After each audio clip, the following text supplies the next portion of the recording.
Bismillahirrahmanirrahim. Alhamdulillahi rabbil alamin. Wa sallallahu ala sayyidina Muhammadin nabiyyi wa alihi tahirin wa sahibatihi ajma'in. Amma ba'du.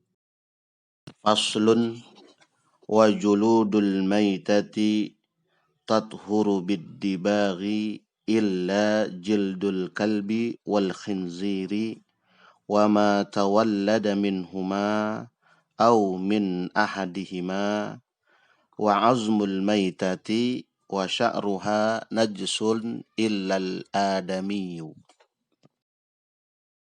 Pasal kali ini berkenaan dengan benda-benda yang najis, yang benda tersebut yathuru minha biddibagh, yaitu bisa disucikan benda yang najis tersebut dengan cara disamak. Wama la yathur, dan ada juga benda-benda yang tidak bisa disucikan meskipun dengan cara disamak. Wajuludul maitati, dan kulit maitah. Al-maitatu di sini dalam istilah fikih adalah al-mautu binafsihi, yang pertama yaitu mati dengan sendirinya. Yang kedua al-mautu bi ghairihi la billahi. Yang kedua, sebab yang kedua disebut bangkai adalah mati karena sebab yang lain tetapi tidak menyebutkan nama Allah. Misalnya mati karena sebab penyembelihan oleh manusia, tetapi manusia ini tidak menyebutkan nama Allah di kala penyembelihan tersebut, maka itu dihukumi, hewan yang disembelih itu dihukumi sebagai bangkai. Dinukil dari kitab Al-Madhhab fi Fiqhi Al-Imam Asy-Syafi'i, Abu Ishaq Asy-Syirazi mengatakan kullu hayawanin najsun bil mauti tahura jildu biddibaghi. Jadi setiap hewan yang mati itu dihukumi sebagai barang yang najis. Maka cara mensucikannya menurut Abu Ishaq Asy-Syirazi adalah dengan cara biddibaghi, yaitu dengan cara disamak. Tathuru biddibaghi, mensucikan kulit bangkai, yaitu dengan cara disamak.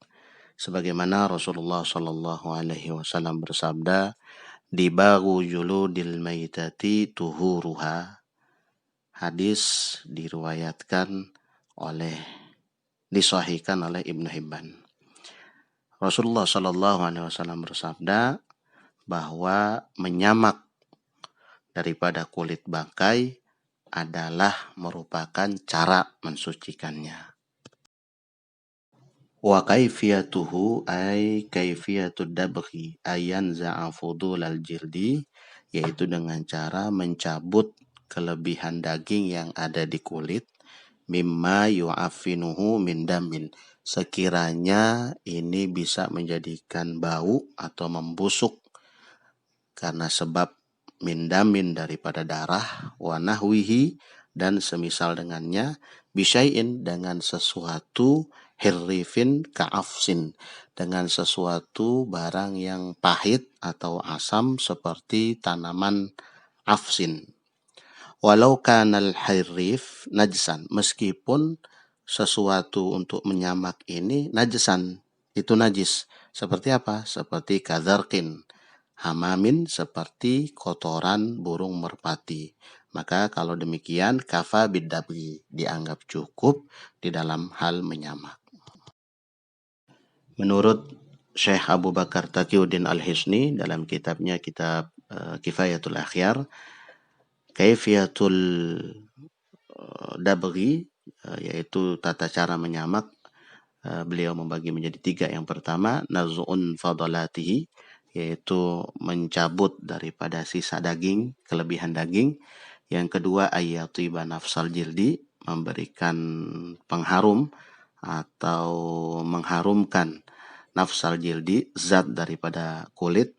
Dan yang terakhir adalah penghabisan, launaqa'a fil ma'i, jikalau diletakkan di dalam air atau direndam, sekiranya bihaitsu lam ya'ud al-fasadu wan natin, sekiranya tidak kembali lagi kulit ini rusak atau berbau busuk, maka itu diperbolehkan.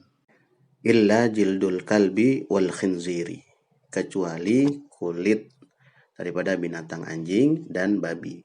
Wama tawallada minhuma, dan apa-apa yang terlahir minhuma dari keduanya, au min ahadihima, atau dari salah satu keduanya. Wa azmul maitati wa sya'ruha najsun, dan tulang daripada bangkai, wa sya'ruha, dan rambut atau bulu itu najsun, najis. Begitu juga dengan induk binatang yang di dalam janinnya terdapat anak, dan si induk ini disembelih bi ghairi dzakatin syar'iyyah, dengan sembelihan yang tidak sesuai dengan syariat. Idza kharaja min batni ummihi maitan li'anna zakatahu fi zakati ummi.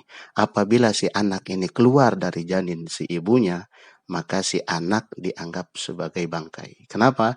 Karena sembelihan si anak binatang ini mengikuti daripada sembelihan si induknya.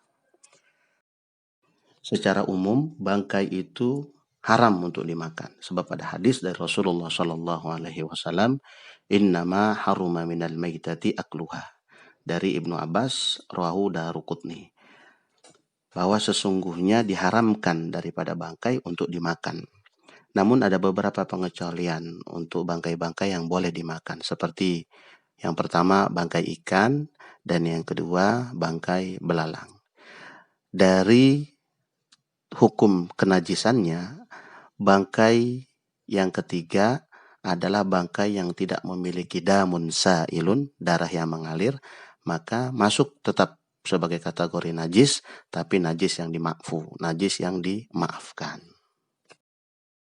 Illal adami, kecuali bangkai daripada manusia.